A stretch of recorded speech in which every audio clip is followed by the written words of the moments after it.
Iran should not use this strait as a weapon or to blackmail the Gulf countries. Di tengah bara konflik yang terus membesar di Timur Tengah, sebuah pernyataan mengejutkan datang dari Qatar, negara kecil yang selama ini dikenal hati-hati dalam setiap langkah diplomatiknya. Tiba-tiba mengeluarkan peringatan keras yang membuat banyak analis geopolitik langsung mengalihkan perhatian mereka ke satu titik yang selama puluhan tahun menjadi urat nadi energi dunia. Selat Hormuz. Perdana Menteri Qatar memperingatkan bahwa Selat Hormuz tidak boleh digunakan sebagai senjata dalam perang. Sebuah kalimat yang terdengar diplomatis, tetapi jika dibedah lebih dalam, pesan ini menyimpan makna yang jauh lebih besar. Karena di kawasan seperti Timur Tengah, tidak ada pernyataan strategis yang benar-benar netral. Ketika Qatar berbicara tentang Hormuz, dunia tahu ada sesuatu yang sedang bergerak di balik layar. Selat Hormuz bukan sekadar jalur laut biasa. Ini adalah salah satu titik paling strategis di planet ini. Lebarnya hanya puluhan kilometer, tetapi pengaruhnya mampu menentukan stabilitas ekonomi global.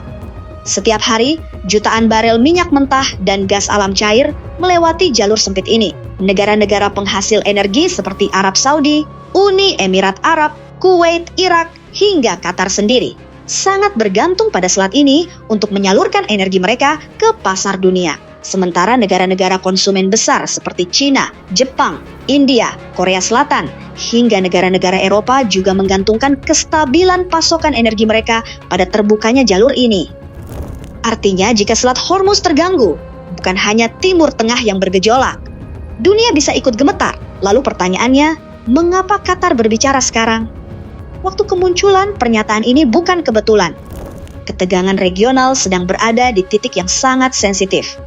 Hubungan antara Iran, Amerika Serikat, dan Israel terus memanas. Serangan balasan, operasi intelijen, ancaman militer, hingga pengerahan armada laut mulai menjadi pemandangan yang semakin sering terjadi. Dalam kondisi seperti ini, Selat Hormuz kembali masuk dalam kalkulasi strategis semua pihak. Bagi Iran, Hormuz selama bertahun-tahun dianggap sebagai salah satu kartu tekanan paling kuat yang mereka miliki. Secara geografis, Iran memiliki posisi yang sangat dominan di sekitar selat tersebut. Jika situasi memanas, Iran selalu punya opsi untuk memperketat, mengganggu, atau bahkan mengancam jalur pelayaran internasional di kawasan itu. Dan ancaman seperti itu bukan sekadar gertakan kosong. Dunia pernah melihat bagaimana ketegangan di Hormuz langsung memicu kenaikan harga minyak hanya dalam hitungan jam. Karena itulah, ketika Perdana Menteri Qatar menyatakan bahwa Selat Hormuz tidak boleh dijadikan senjata perang, banyak pihak meyakini bahwa pesan ini bukan sekadar pernyataan umum. Ada kemungkinan besar Qatar sedang mengirim sinyal kepada satu pihak tertentu. Dan banyak mata tertuju ke Teheran. Qatar dikenal sebagai salah satu negara teluk yang memiliki hubungan relatif unik dengan Iran. Di satu sisi, Doha adalah sekutu strategis Amerika Serikat. Pangkalan udara Al-Udeid di Qatar bahkan menjadi salah satu pusat operasi militer Amerika paling penting di kawasan. Namun di sisi lain, Qatar juga menjaga hubungan diplomatik yang cukup stabil dengan Iran, terutama karena keduanya berbagi ladang gas terbesar di dunia. Posisi inilah yang membuat suara Qatar memiliki bobot berbeda. Ketika negara seperti Qatar mulai mengeluarkan peringatan terbuka, itu bisa berarti mereka melihat risiko yang jauh lebih besar sedang terbentuk. Doha mungkin sedang membaca bahwa situasi di kawasan sudah mendekati garis merah, bahwa jika satu pihak mencoba memainkan kartu Hormuz, konsekuensinya tidak lagi terbatas pada konflik regional, tetapi bisa berubah menjadi krisis global. Bayangkan skenario terburuk. Jika Selat Hormuz benar-benar terganggu, maka kapal-kapal tanker minyak akan mulai tertahan. Jalur ekspor energi akan macet. Harga minyak mentah dunia bisa melonjak tajam dalam hitungan hari. Bukan naik beberapa persen, tetapi bisa melonjak puluhan persen. Negara-negara industri besar akan langsung merasakan tekanan. Biaya produksi naik, harga bahan bakar melonjak, inflasi meningkat, pasar saham terguncang, mata uang negara-negara berkembang bisa tertekan. Efek domino seperti ini pernah terjadi dalam skala yang lebih kecil. Tetapi jika Hormuz benar-benar menjadi alat perang, dampaknya bisa jauh lebih brutal. Dan disinilah pesan Qatar menjadi semakin menarik.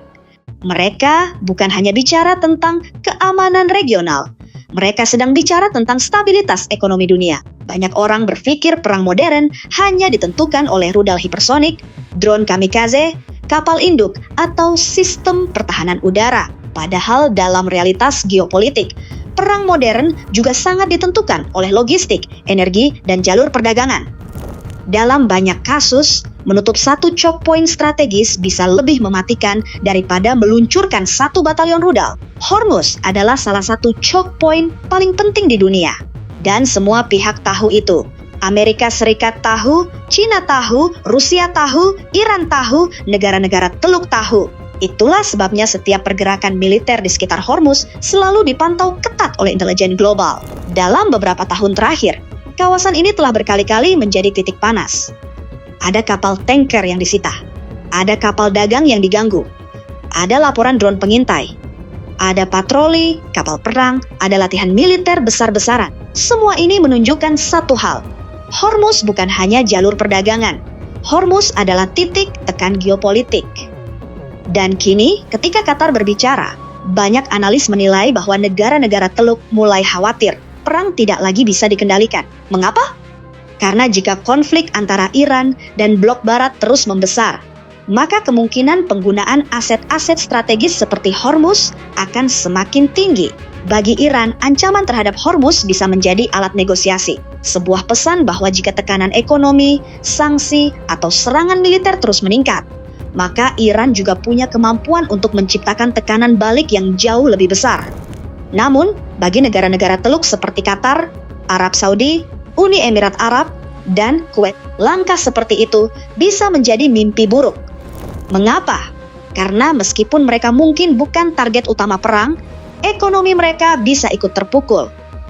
Sebagian besar pendapatan negara-negara Teluk masih sangat bergantung pada ekspor energi. Jika jalur distribusi mereka terganggu, maka pemasukan negara bisa menurun drastis. Investor bisa kehilangan kepercayaan. Proyek-proyek pembangunan bisa terganggu.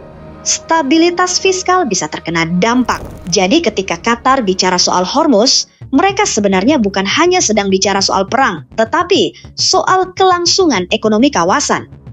Namun, ada pertanyaan lain yang lebih menarik. Apakah peringatan Qatar ini juga ditujukan kepada Amerika Serikat? Bisa jadi, karena dalam konflik besar, tidak hanya satu pihak yang bisa menggunakan jalur strategis sebagai alat tekanan. Kehadiran armada laut Amerika di Teluk Persia juga bisa meningkatkan tensi. Setiap pengerahan kapal induk, kapal perusak, atau kapal selam strategis dapat mengubah kalkulasi militer di kawasan. Jika dua kekuatan besar saling menunjukkan kekuatan di sekitar Hormuz, maka risiko salah hitung bisa meningkat. Dan dalam dunia militer, satu kesalahan kecil bisa memicu perang besar. Mungkin inilah yang coba dicegah Qatar. Doha tampaknya sedang mengirim pesan kepada semua pihak. Jangan jadikan jalur kehidupan dunia sebagai alat perang. Karena jika itu terjadi, tidak ada pemenang. Iran mungkin bisa menunjukkan kekuatan. Amerika mungkin bisa menunjukkan dominasi. Tetapi dunia akan membayar harganya. Negara-negara berkembang akan menghadapi lonjakan biaya energi. Masyarakat sipil akan menghadapi kenaikan harga kebutuhan pokok. Industri akan menghadapi tekanan produksi. Transportasi global bisa terganggu. Dan ekonomi internasional bisa kembali masuk ke fase ketidakpastian.